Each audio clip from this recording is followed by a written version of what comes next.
Good evening, everyone, and welcome to Money Minded again on Soul Sisters 10X.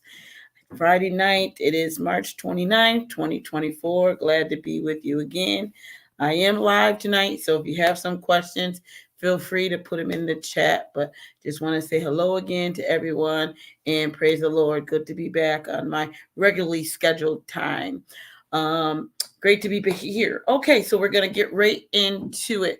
Last week, the recording was on making a budget, and we were talking about how to stick with that budget, how we stay aligned with it. And we talked about compulsive impulse spending. You know, if you see something you want, and you just go out and you purchase it, and you're not thinking about what the end results could be. Oh, I got them a little extra money, this, like this, that, and a third, and other ways of thinking about it. So we want to continue a little bit with that. I also mentioned about I'm quite sure that there are apps out here that can help you stay within your budget. So I did do a little research on those, and I found a few apps. I want, as a disclosure, I've never tried any of these apps. I did a little research on them. Don't know how well they work or how well they don't work, but I do know that they do exist. Okay. One of them I found is called the Good Budget app. And I know to the most part, let me say this too as a disclaimer, most of these are free to start with. If you want to get deeper into it, obviously they're going to charge you for using that app. When if some of them get into actually investing, some of them will help you with a credit score. Some of them will look for best interest rates when it comes to savings accounts and things like that. But just to keep like a spreadsheet or something like that, these are good bases for you to begin with that. Okay, so the first one I found is called Good Budget. And again, it's very simple. You download the app on your phone, and you're going to plug in your budget of what you want to spend, and then you have to track it every time you spend something out of whatever category that you put it in. It will track it for you, so that way you'll know how much money you have less to spend. So for an example, we talked about the 50-30-20 rule. Okay, and I just want to go over that again, what the 50-30-20 is. 50% of your earnings you should spend on your needs. 30% you should spend on your wants. And the other 20% should be spent on your savings. So you'll have some an emergency fund. Okay, so that's what the 50-30-20 is. 50 for needs, 30 for wants, 20 for savings. So if you decide to use the Good Budget app, okay, and you were spending, you can log all of that in and say you that your car payment is a need. Obviously it was $400, and you have that budget. You could put that $400 in there, and it will calculate for you how much left you would have to spend on your wants and your needs or on your savings. Okay, so that was one of them. Another one was Every Dollar Budgeting. That is another app that you can download to help you with it. One that I've really been seeing, and I've seen a lot of commercials on it, is Rocket Money. Rocket Mortgage is a mortgage company. Obviously, you can buy your home and things that you can use through Mortgage, but they also have an app called Rocket Money, and This app will help you to stay within your budget. Now, be mindful. I'm just going to name those three. There's plenty more out there, but these are three that I found that were free on. Okay, so we don't want to spend money to save money if we don't have to. So I just wanted to put a few out there. So the Rocket Money, I've been seeing a lot about it, and that one I really like too, because if you are in the future, if one of your goals is to be able to buy a home, your first home, sell your home or whatnot, this is a good app to have to use. And they can also track your spending and your savings. So it might be a little bit easier if you were to go to them to try to bargain them and use them as your lender. So that's why I like that Rocket Mortgage. I will tell you that I have used Rocket Mortgage. I use Rocket the Rocket for my mortgage actually. So that I do know. It's a very good lending company. They're good to work with and work for. When we went through COVID, I was able to refinance with $0, and it cost me nothing. And I took 10 years off my mortgage. They're always sending me different things of different interest rates. If interest rates go down, if I can refinance to pay it off sooner or lower thing, they always send you that information. So I am a fan of the Rocket one, but it's called Rocket Money, and that's just for your budgeting. Okay. So what this is going to do is help you hopefully stay within your budget. Again, I know we don't do a lot of checks anymore. So you don't have a checkbook every time you spend money. We used to write it down and subtract it out and things like that. Another good way to stay within your and help to stay within your budget too is also to wherever you do your banking, you should have an app on your phone for that bank. I have a credit union here in Utica. It's called the Americue Credit Union, and I have the app on my phone. Okay, so I check it daily. I want to make sure that what I'm spending is on there. Okay, we'll say pending until it goes through, or whatever the case may be. Make sure it's the right amount. I do have bills that I have on auto pay that come out every month. So I want to make sure that those are out and they come out every month and things like that. So it's good to have it. Okay. So another way, another way if you're staying within your budget or sticking to your budget is by checking your accounts. Okay. We shouldn't just look at them and throw them aside. I'm kind of old school. I still like the paper statements that come in the mail. Because that helps me to not forget. Oops, I have that bill. Oops, I need to pay this bill. It helps with your credit cards or things like that as well, to get that paper statement in the mail, so you'll know, and it will help you to keep organized. I know the younger generation these days are all about the app and technology, and that's fine. That works for you. That's great. But make sure you have, praise the Lord, Sister Laretha, make sure that you have something in some kind of form of writing or on technology, so you can keep and stay within your budget. If you don't have a goal, if you don't have a plan, and you stick to that impulsive spending, you'll never be financially disciplined, and you'll never be money minded. Okay. You'll always live saying, I can't afford it. I'll never be able to buy a home. I'll never be able to buy a car or buy a new car. I'll never be able to go on these vacations. All right. So again, these are just things to help you. Those 3 apps that I found, again, are Rocket Money, Everyday Budgeting, and Good Budget. So those are some apps that I promised you last week I would look up this week to be able to help you to stay within budget. Okay. You can also add to your budget if you are the impulse buyer. You can also add that into your wants. Okay, so what do I mean? So 50% of your needs, 30% of your wants, and 20% space savings. So say for an example, you are an impulsive spender. You're just not going to be able to go cold turkey and say, oh boy, well, I want that, and to deprive yourself. I'll use eating as an example. All of a sudden you start changing your eating habits, and okay, I went cold turkey and we'll use sugar for an example. I cut sugar out of my diet. I'm never going to eat sugar again. And all of a sudden, you get that urge for that sweet tooth or something, and you go get a candy bar or some ice cream, something to for that impulse, something that for that to crave, to get that craving out. Okay. But because you deprived yourself of it and you had a little taste of it, the next thing what happens is you start to indulge in it. Okay. So instead of telling yourself, because remember, this is our mind being money minded, instead of on a budget, I can never do any kind of impulsive spending. You're impulsive spender. Well, give yourself a budget. Okay. So I'm an impulsive spender. I spend it. So make that part of your 30% of your wants. All right. I want to go out to dinner once a month. I want to do an activity with the family once a month. I want to go on vacation twice a year, and I'm saving for these things. Okay. Well, make you in a impulse part of your want into your budget.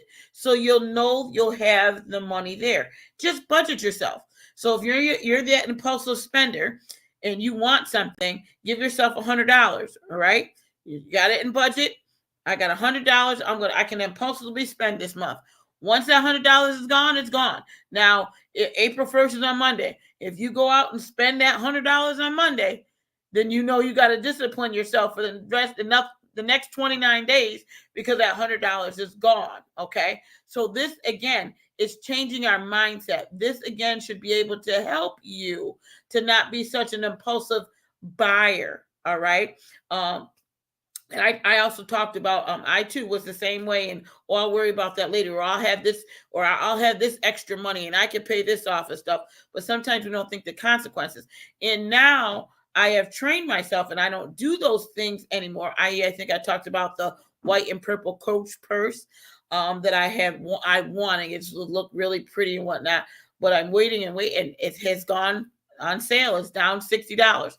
I believe it can go down some more. So again, I'm going to wait. So instead of just being that impulsive buyer, you may be able to get that item at a later date at a lesser price.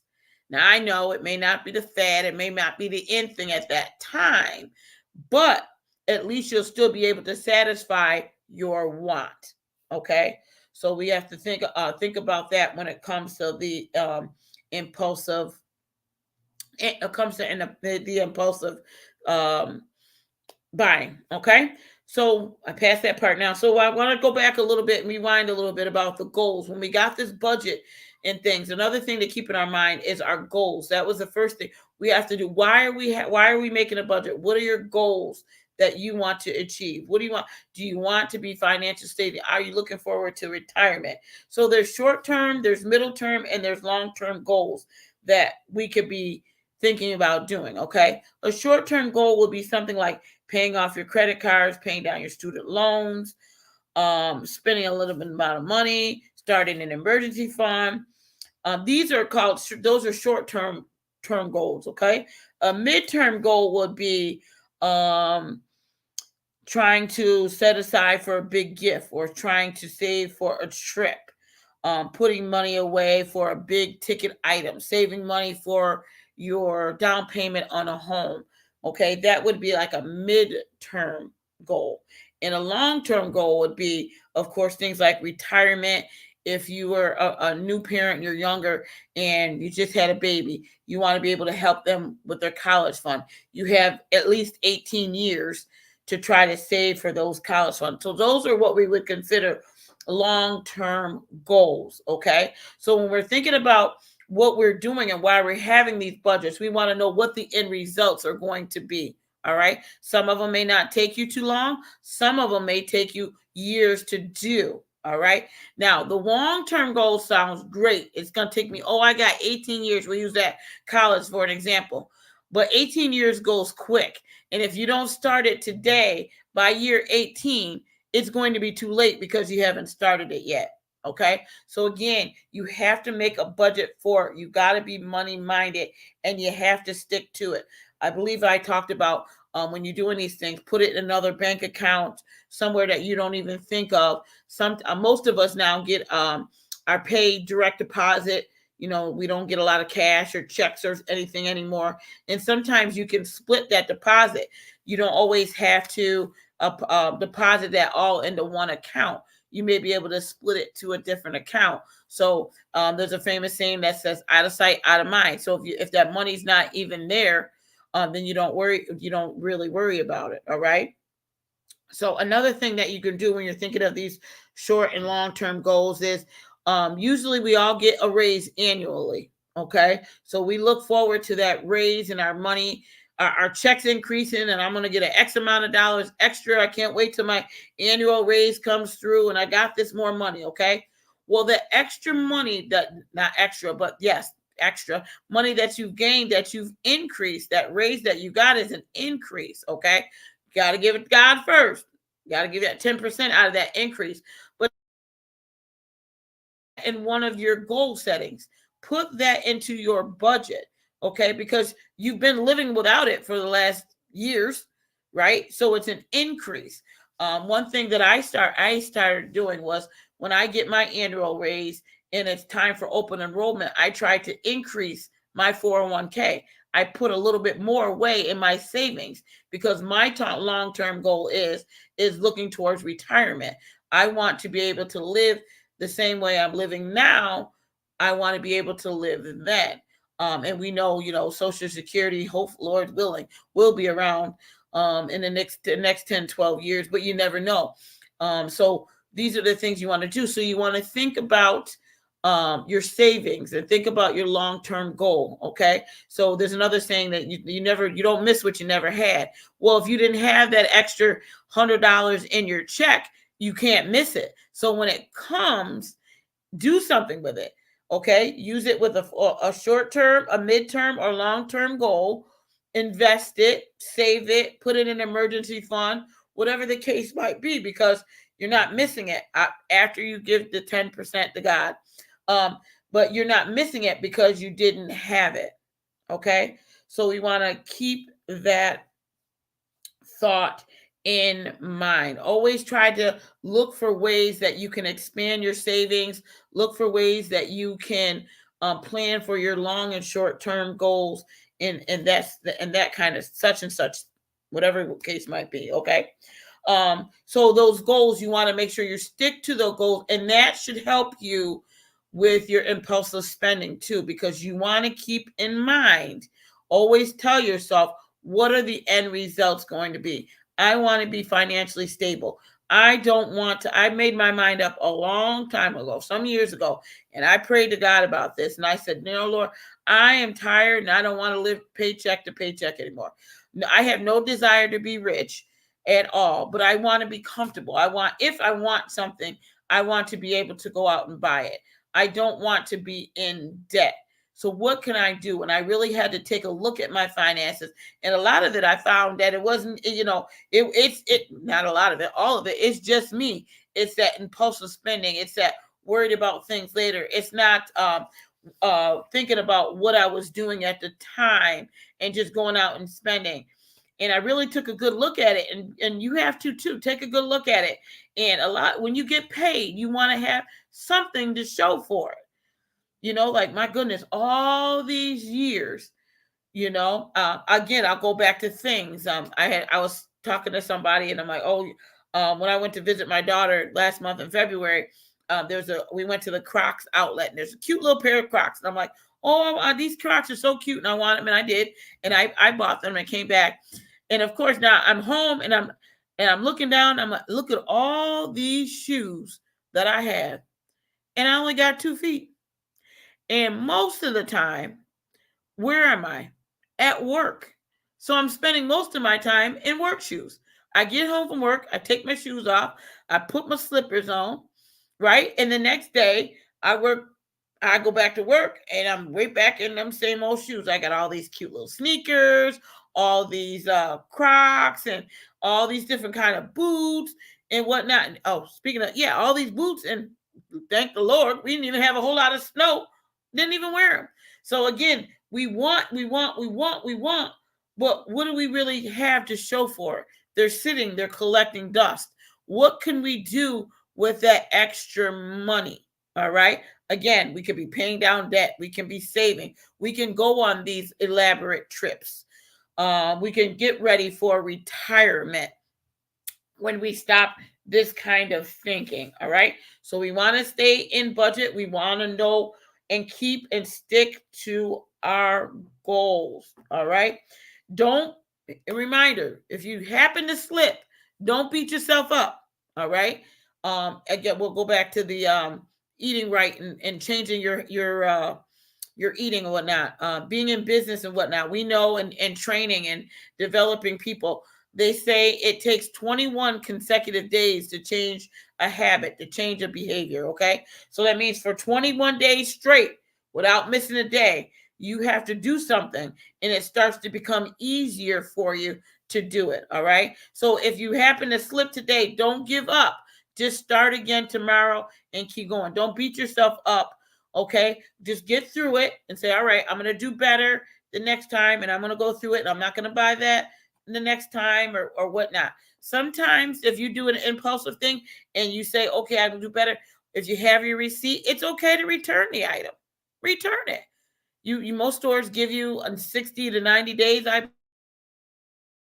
turn that item, okay, and get your funds back.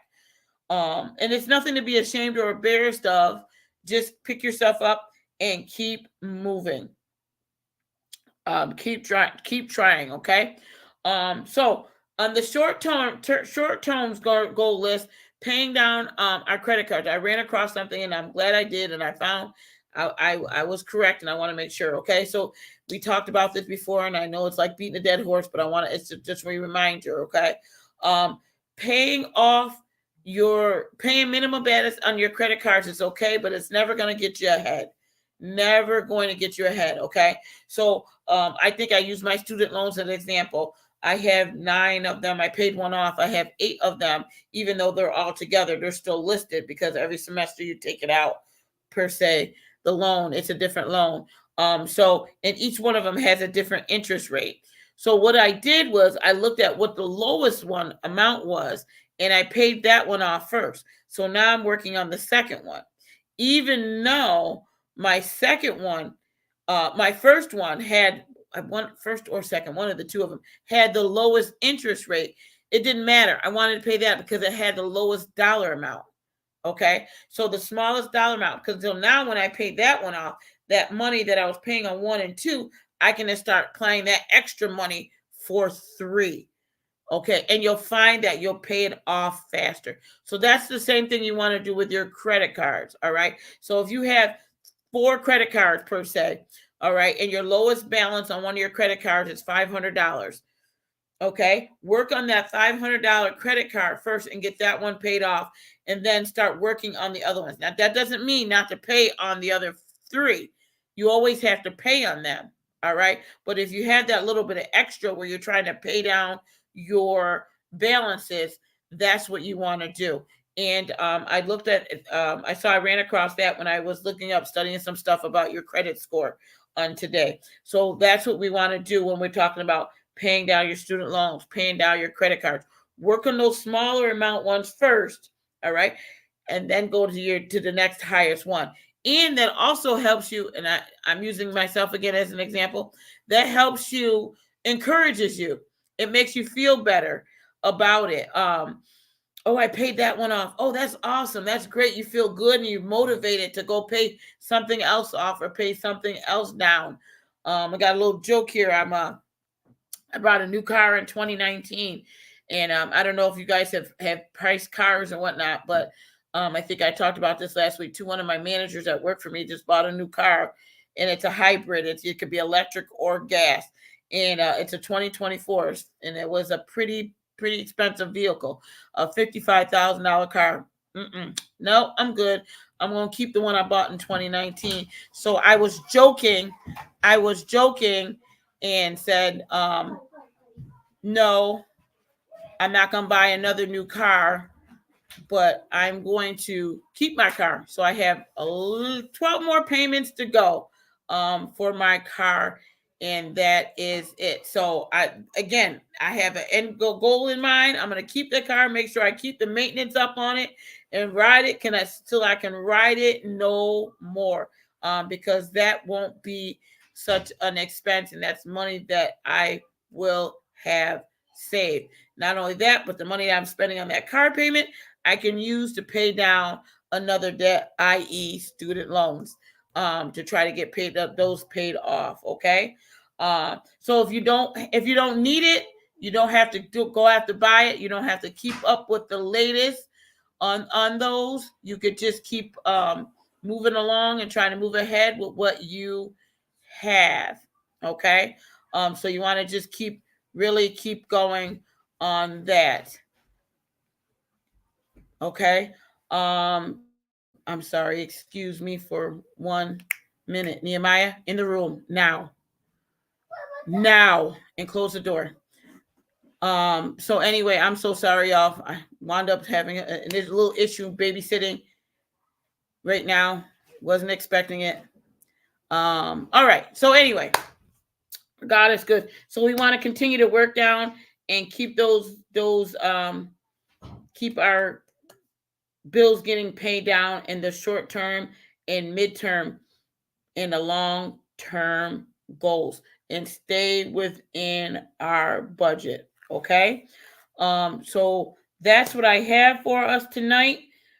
Next week, I think we're going to get a little bit into more about credit score and how we can try to boost our credit score up, and how important it is and how we should look at it, and keep it going. But stay in your, don't be discouraged if you come off kilter. That's okay. If you fall offline, get yourself right back online and continue to grow. And I apologize for the interruption. Y'all forgive me. Take it with love.